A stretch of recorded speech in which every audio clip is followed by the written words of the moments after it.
د حیض په حالت کې خپل اهل سره کوروالی کول یا ماهانه بیماری چې پرې راغلي وي په دې کې کوروالی کول، دا سوالات ما ته ډېر زیات رال چې داسې پیښې شوي دي.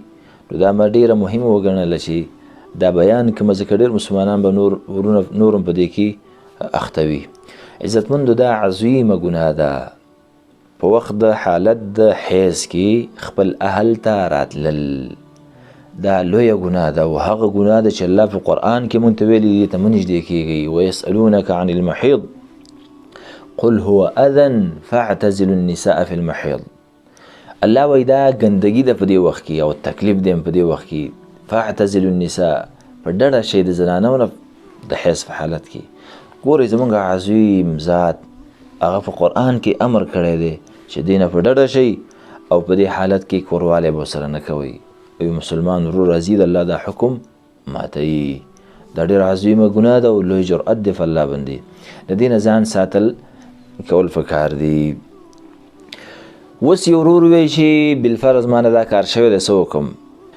نو د هغې علاج دا دی د الله په فضل سره چې د الله نه بخښنه غوښتل، استغفار غوښتل، الله ته جړل، یا الله پاکه دا ظلم ما په ځان سره کړی دی، ځان سره مې دا ظلم کړی دی، ما ته بخښنه وکړه. نو الله جل جلاله غفور رحیم دی، بخښنه به ته وکړي. په آینده وخت کې ځان ساته د دې نه.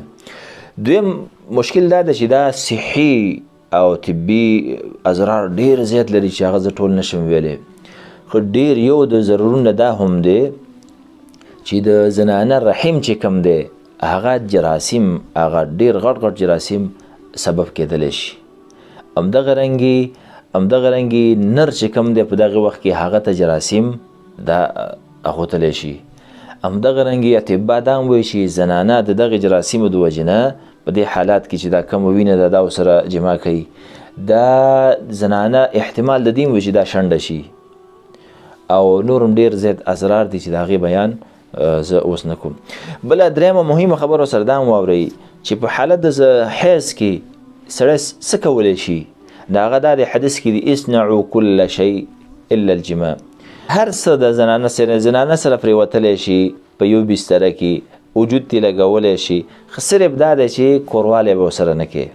کوروالی به ورسره نه کوي. نور عام زنانه چې کومه ده عام وخت کې سړی ورسره ناست پاس کیني، مقصې حالات به وي، خو صرف دغه یو حالات به بدلی شي، کوروالی به سړی نه کوي، ځان به په ډډه ساتي.